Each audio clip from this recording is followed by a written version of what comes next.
All right, Sistas fans. Now, look, I know that my review of last week's episode, there were those who wholeheartedly agreed with me. There were those who felt I was far too harsh on the episode itself. But,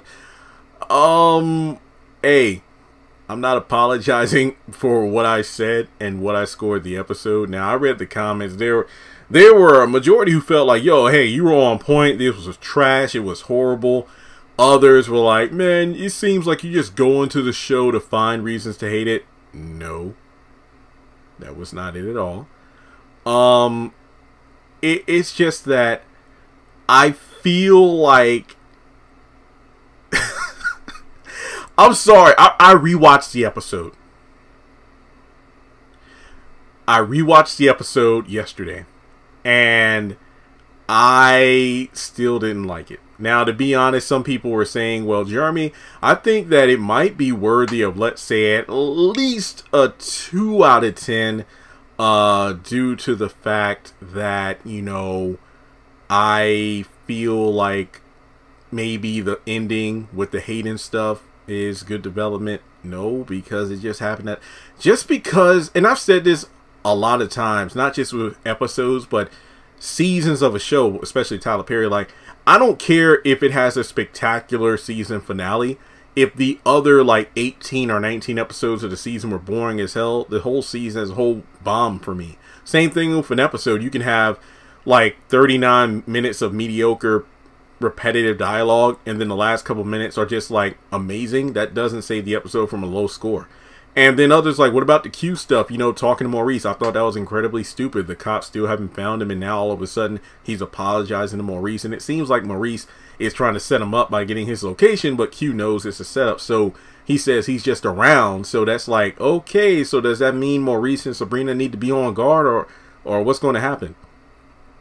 And not to mention, you know, it isn't just the Karen stuff that I found boring about the episode. It's just the fact that this episode just had, it just had so many things that were stale. It was repetitive, and this episode felt like and I think I mentioned this in the review, like it felt like Toy Story or Woody, like where you have the pull string on the toy and they recite lines that you expect these characters to say. Andy's like, I'm still in love with Gary, and I know he treats me bad sometimes, but I love him, and that's all that matters. And Karen's like, I want Zach, and you know, you're not a friend. Nobody has me. Nobody has my side on this. Sabrina's like, you know what? I'm not sure. I don't know about Calvin. Like, I'm jealous, but I don't know if I want to be with him. And then Maurice is, I think Maurice wasn't that. No, actually, the Maurice and Calvin scene was just, I didn't like it at all. But I feel like, I'm just reading some comments here. A big problem is the poor writing and nobody's catching errors. Andy told Fatima to use the work phone to test Hayden with her girlfriend, her friend she was talking to about the rear end tire. They got on her for using the work phone to talk to Zach. But I guess Andy, I don't know if that's a big error right there. It's just that, you know, Andy even says, well, you know, you're not supposed to be using the work phone to talk to Zach. And then Fatima's like, oh yeah, my bad. It's like, look, I know you don't abuse that, so I'm not going to really say anything about it. But I feel like because this is involving one of their co-workers being shady and doing things they shouldn't be doing, then they're going to set him up. So I don't have a problem with that. Tyler needs to fix the little things like timelines, like in the last episode where it was 9 a.m. at the bank robbery, and then all of a sudden each girl leaving work abruptly, it's like 5 p.m. in dinner time. Okay, that's actually, yeah, well, actually, no, this is a next day thing. Also, Hayden, I'm looking for Fatima excuse while standing in her office. Will nobody call him out? Just say you don't actually have to walk into an office to see if somebody's in there, let alone behind her desk, especially Fatima's closet-sized office. A normal person would have way more questions. Basically, Hayden's getting through. It's just, what the hell is going on? Who said this? Hang on, there was one comment. Hang on just 1 second. I gotta scroll to find it. Somebody just flat out said I look for issues in the episode. Oh, Trey Burrell. I feel like you go into these episodes looking for things you don't like and then basing your entire reviews off that instead of going in there as a fan and then gathering your thoughts. This episode wasn't that bad.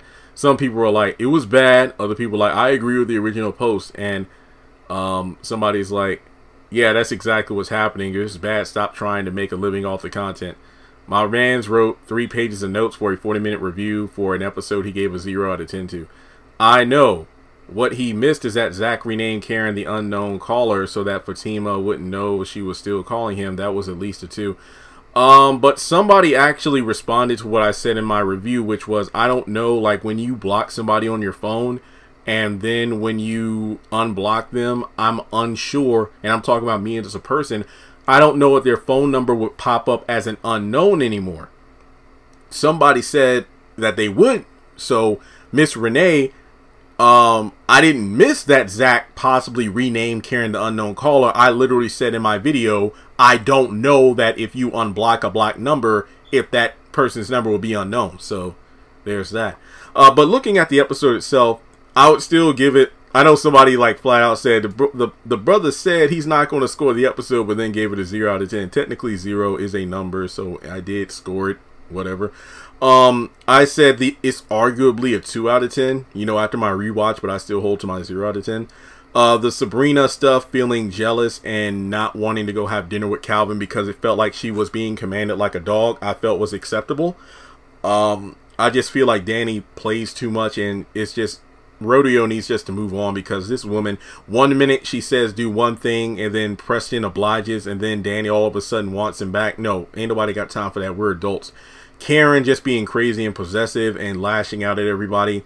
Andy handled the situation good with not wanting to be in the middle. I just felt her scene with Robin was way too rehashed. We've seen this stuff before. The Maurice and Calvin scene could have done completely without it. Pam just being, this episode had everybody's character dialed up to annoying, not just a number, not just dialed to like 10 or 15. Everybody's like worst character traits were just put to the surface, so that's why a lot of people were hating on Pam even more than normal. This one scene, I decided not to do a video on it because I don't want to be that guy, because Tyler Perry flat out said he has people who handles the hair, but it was brought to my attention on Twitter that somebody screen captured the client that Karen worked on in the salon. There's the photo where she was waiting in the chair for Karen, and then there was the photo where she left the salon. And based on the hair, I know people were like, and this is why you need to have like the cast practice with real beauticians and whatnot, because just like when Fatima came in there for Karen to do her hair, and she didn't even look like she was doing her hair. She had like what, the curling iron on the flat iron, and it's like she wasn't doing anything.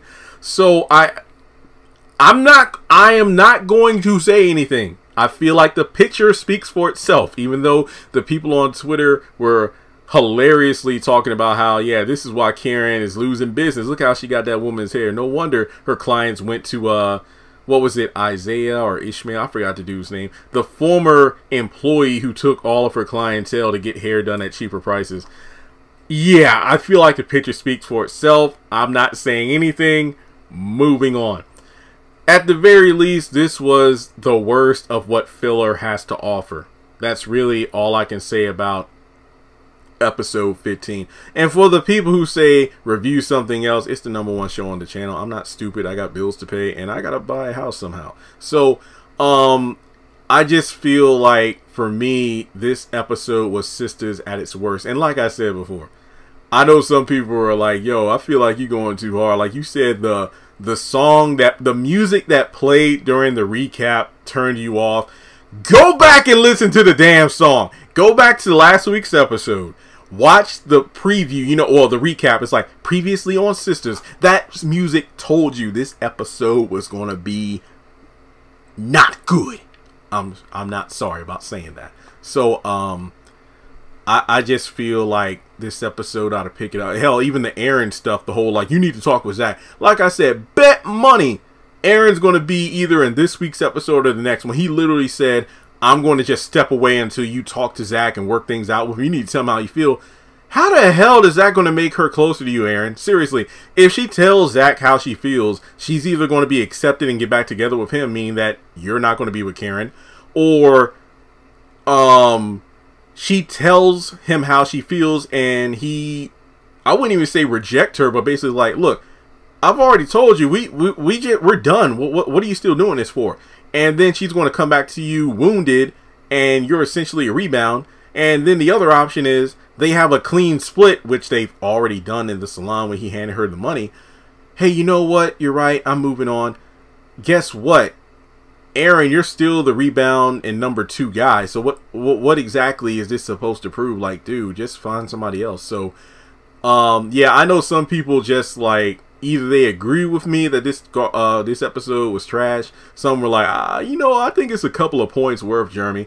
I mean, somebody was like, this episode was terrible. I can't believe how many of us cringed through the entire 42 minutes. I told you that it took me almost 2 hours to watch the episode because I watched it online. I kept pausing it because I could not believe how bad certain scenes were. It wasn't necessarily the acting. I'm talking about just the dialogue. And I'm like, why is this character acting this way when we've seen them, you know, have conversations with the characters they're having issues with, which contradict everything this character's saying in episode 15. Look, I wish I could shut my brain off and just watch stuff for pure enjoyment. That's why I'm looking forward to the what's it called, Soul Santa, the movie that's coming to BET Plus this week with David and Tamela Mann. That looks like a feel-good Christmas movie. I'm just going to sit back and watch it for fun and then review it. But it's not going to be like, you know, yeah, I'm going to say this is an awful movie or an amazing movie. I'm just going to watch for fun and get my honest thoughts. Yes, I do feel like, you know, I did say in my review before I watched Sisters, because I like, look, I got 10 videos I worked on Tuesday. I need to get these ready to post on Wednesday, and then Thursday I'll do my Sisters review. A bunch of people online were like, Jeremy, this week of Sisters, you ain't going to like it.